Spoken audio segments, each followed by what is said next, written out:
तो ये कहानी है यूपी के एक प्यारे से छोटे से शहर सहारनपुर में रहने वाले एक बड़े ही एम्बिशियस लड़के की, जिसके सपने शुरू से ही बहुत बड़े थे। जैसे कि होश संभालते ही जब उसने आसमान की तरफ देखना शुरू किया और उसे कुछ नजर आया, तो उसने अपने घर वालों से पूछा कि ये क्या चीज़ है, और उन्होंने उसे बताया कि एक एरोप्लेन है और इसमें बैठकर आप उड़ सकते हो, और अगर मेहनत करके पढ़ाई की जाए तो इसके पायलट भी बन सकते हो और खुद इसे उड़ा सकते हो।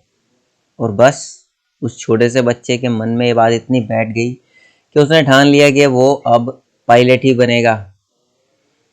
बट जब उसने अपने घर वालों से बोला कि उसे पायलट बनना है, तो उन्होंने उसे बताया कि ये पढ़ाई बहुत मुश्किल होती है और इसमें बहुत सारे पैसे भी लगते हैं और शायद ये तुम ना कर पाओ। और बस बचपन में तो घर वालों को भगवान मानते हैं बच्चे, और उसने अपना सपना इतना सुनने पर वो वहीं पर ख़त्म कर दिया। जबकि अब तक वो मेले में जब भी जाता था हमेशा एरोप्लेन ही लाता था।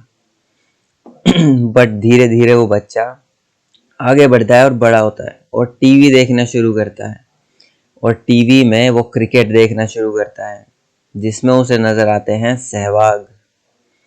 और बस उन्हें देखते ही वो उनका फ़ैन हो जाता है और उनके जैसे शॉट्स कॉपी करने लगता है, और साथ साथ क्रिकेट का भी एक बहुत ही बड़ा फ़ैन होने लगता है और धीरे धीरे खुद खेलना भी शुरू करता है। उसके बड़े भाई उसे थपकी पकड़ना सिखाते हैं और उसे खेलना सिखाते हैं। छत से लेके धीरे धीरे छोटे मोटे ग्राउंड्स में जाकर वो अपना क्रिकेटिंग करियर शुरू करता है और धीरे धीरे अच्छा खेलना शुरू कर देता है। और धीरे धीरे वो ये भी पता करना शुरू करता है कि क्रिकेटर बनते कैसे हैं, और इस वजह से उसे पता चलता है कि क्रिकेटर बनना कितना मुश्किल है। हर शहर में बहुत सारे बच्चे बहुत सारी एकेडमीज में लगे हुए हैं क्रिकेटर बनने के लिए, मगर हर शहर से कोई एक आधा बच्चा कभी कभार ही निकल पाता है, और इस वजह से वो कभी एकेडमी तक जाने की हिम्मत ही नहीं करता। और उसे ये भी पता होता है कि क्रिकेट कोई सस्ता स्पोर्ट नहीं है, बहुत सारे इक्विपमेंट्स लगते हैं, बहुत सारी फीस लगती है और बहुत सारा टाइम लगता है, और यहाँ तो पढ़ाई के अलावा और कुछ करने का ना टाइम होता है और ना सपोर्ट। बट धीरे धीरे वो अपने दोस्तों के साथ क्रिकेट खेलता रहता है और अच्छा होता रहता है। और कुछ बड़ा होने पर एक मोमेंट आता है जब उसके दूसरे फेवरेट क्रिकेटर MS धोनी की मूवी रिलीज़ होती है और वो उसे देखने जाता है, और उसे इतनी अच्छी लगती है कि वो एक बार और अगले ही दिन जाकर दोबारा देखता है। और दूसरे दिन मूवी देखने आने के बाद वो ठानता है कि एक चांस क्रिकेट को देना तो बनता है और इसके बिना उसे चैन भी नहीं आएगा। तो वो अपने घर में बात करता है और अपनी मम्मी से बोलता है कि मुझे क्रिकेटर बनना है और एक बार स्टेडियम में एडमिशन लेना है।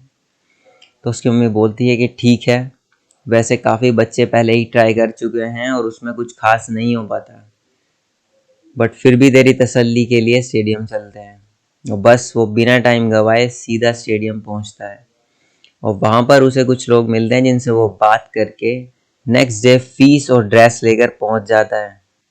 मगर अगले दिन स्टेडियम पहुंचकर उसका सारा जोश वहीं ठंडा हो जाता है जब वो देखता है कि बच्चे अपना टाइम पैसा लगाकर अपनी पढ़ाई खराब कर कर 10-10 साल से वहाँ पर क्रिकेट सीख रहे हैं और कुछ खास बन नहीं पाए।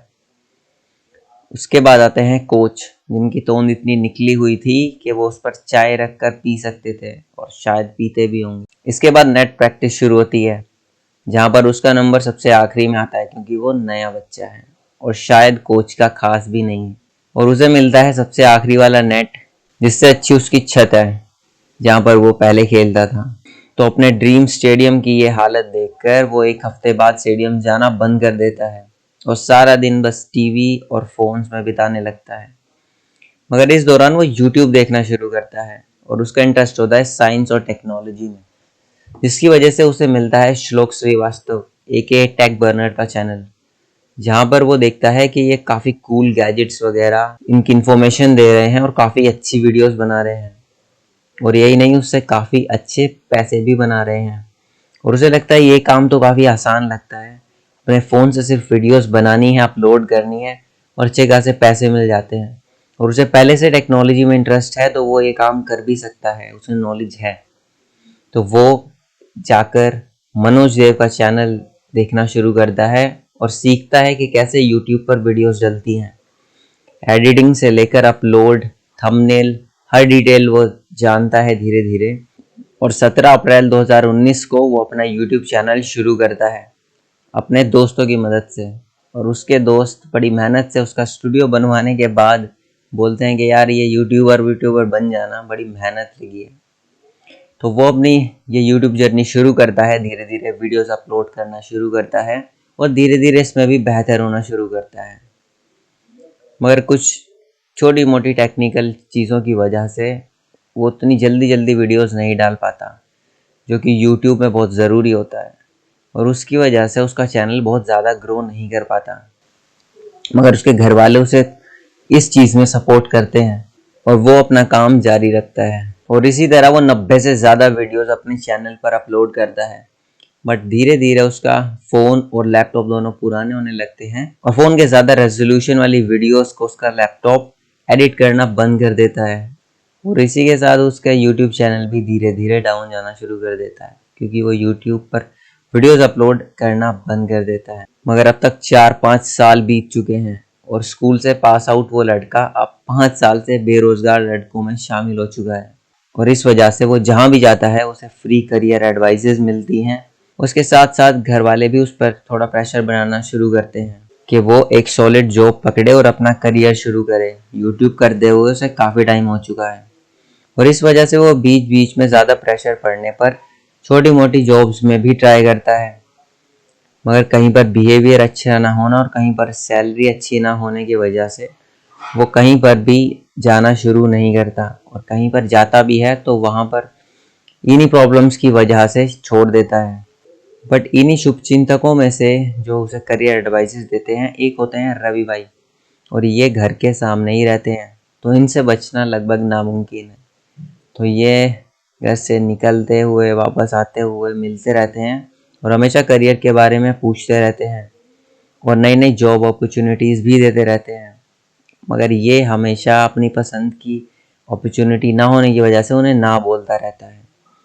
बट एक दिन वो एक साइबर कैफ़े / जनसेवा केंद्र में उसे एक जॉब ऑफ़र करते हैं, मगर अच्छी सैलरी और ज़्यादा वर्किंग आवर्स की वजह से उसका मन वहाँ जाने का नहीं होता।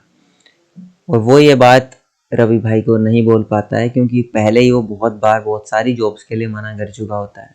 बट एक दिन वो बाहर आकर आवाज़ मारते हैं और सीधा उसे बाहर बुला लेते हैं और पूछते हैं कि भाई क्या दिक्कत है, घर में खाली तो बैठा है, यही जॉब कर ले। तो वो बोलता है कि भैया इसमें काम बहुत ज़्यादा है और सैलरी बहुत कम और उसका ही करने का मन नहीं है, मगर अगर उसे वीडियो एडिटिंग और डिज़ाइनिंग में कोई जॉब मिल जाए तो वो खुशी से कर लेगा। और वो बोलते हैं कि यार तूने ये बात मुझे इतने दिन से क्यों नहीं बताई। मेरे पास कुछ वेडिंग स्टूडियोज़ के कॉन्टैक्ट हैं, मैं उनसे बात करता हूँ, उन्होंने बोला था कि उन्हें कुछ बंदे चाहिए, तो देखते हैं क्या होता है। और वो फ़ोन मिलाते हैं समीर भैया को और वो बात करते हैं और मेरे बारे में बताते हैं कि मैं ऐसे यूट्यूब करता हूँ, मेरे को एडिटिंग आती है और डिज़ाइनिंग भी आती है। और वो बोलते हैं कि ठीक है, आप हमारी उनसे बात करा दीजिए और फिर देखते हैं क्या होता है। और रवि भाई सीधा अपना फ़ोन मेरे कान पर लगाकर समीर भैया से बात कराते हैं और मैं अपने बारे में उन्हें बताता हूँ कि मैं एडिटिंग जानता हूँ और डिज़ाइनिंग भी जानता हूँ और पिछले 4-5 साल से अपने यूट्यूब चैनल पर काम कर रहा हूँ। वो बोलते हैं कि ठीक है, हमें कुछ सैम्पल्स भेज दो, उसके बाद हम बात करते हैं। और मैं उन्हें अपनी कुछ यूट्यूब वीडियोस के सैम्पल भेजता हूँ और फिर उसके बाद उनका फ़ोन आता है और वो बोलते हैं कि सैलरी वैलरी की बात कर लेते हैं, तो आपको कितनी सैलरी चाहिए। बट मेरे को इस बारे में कोई भी एक्सपीरियंस नहीं होता, बट ज़्यादा फोर्स करने पर मैं उन्हें 5 से 10 हज़ार बोल देता हूँ। वो बोलते हैं कि ठीक है, आप एक बार आकर मिल लो, हमारा काम देख लो, अपना काम दिखा दो हमें और उसके बाद पैसे फाइनल कर लेंगे। अब ये बात सुनकर वो लड़का खुश भी होता है और थोड़ी टेंशन में भी आ जाता है, क्योंकि उसके पास कोई सॉलिड सैंपल नहीं होता जाकर दिखाने के लिए, जिसकी वजह से वो इंटरव्यू क्रैक कर पाए।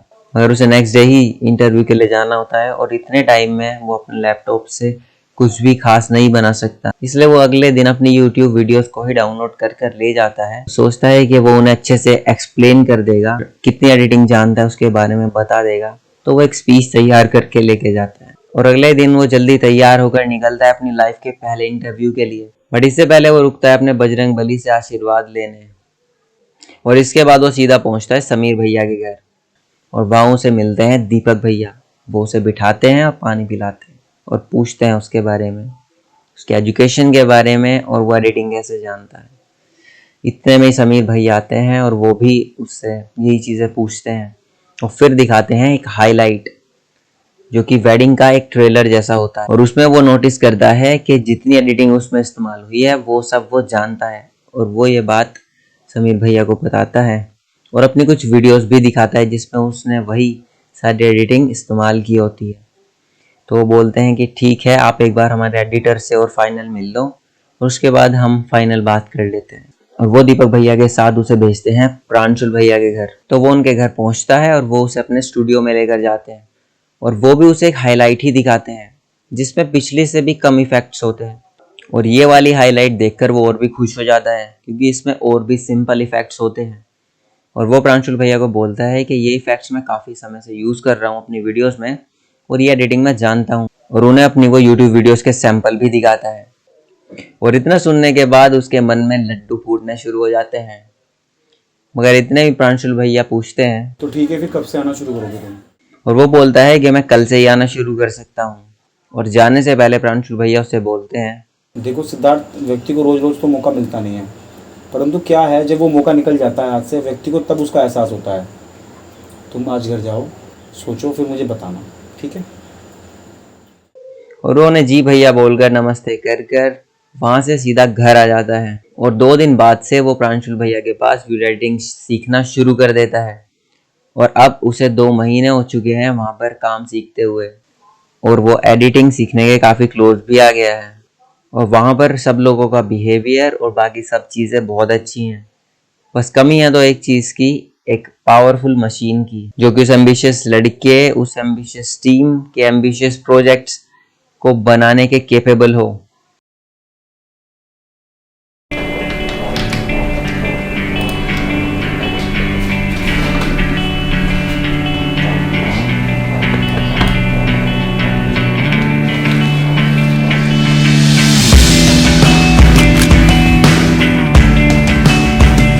हाँ भाई लड़के, क्या देख रहा लड़के? मैं तेरा फ्यूचर हूँ। मुझे कुछ समझ नहीं आ रहा। चल तेरे को लेने आया हूँ। कहाँ? तेरे को तेरा पैशन फॉलो कराने। यही तो है मेरा पैशन, वीडियो एडिटिंग। लगता है बचपन की कहानी भूल गया है तू। चल कोई नहीं, कुछ कहानियां मिलेंगी अभी तो रखनी है। चल तेरे लिए कुछ और वेट कर रहा है।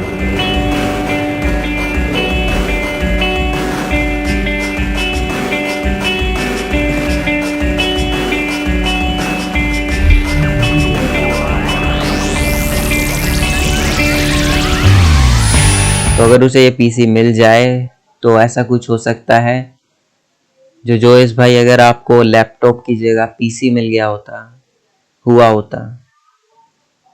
और मैंने इसीलिए इस वीडियो को इस तरह से बनाने की कोशिश की क्योंकि मेरी स्टोरी आपसे काफ़ी सिमिलर है और आप इस तरह से काफ़ी अच्छे से रिलेट कर पाओगे, और मुझे आपका स्टाइल भी काफ़ी पसंद है। इसके अलावा मैं बाकी सारे पार्टिसिपेंट्स को ये भी बोलना चाहता हूँ कि यार, सपने हम सबको देखने चाहिए, वो सच होते हैं। मेरी अभी जो लाइफ है ये मैं ड्रीम लाइफ जी रहा हूँ अपने कुछ टाइम पहले की। तब मैं सपने देखता था ये सारी चीज़ों के जो मेरे पास आज हैं, इन सारे लोगों के जो मेरे पास आज हैं, और इसलिए मुझे पूरा कॉन्फिडेंस है कि मेरे आने वाले सारे सपने भी पूरे होंगे। बस हमें उसके लिए थोड़ी सी मेहनत और पेशेंस की ज़रूरत है। बाकी वीडियो बहुत लंबी हो चुकी है, तो आप सब अपना बहुत अच्छे से ध्यान रखना। मिल रहे किसी और वीडियो में। Bye bye, good luck.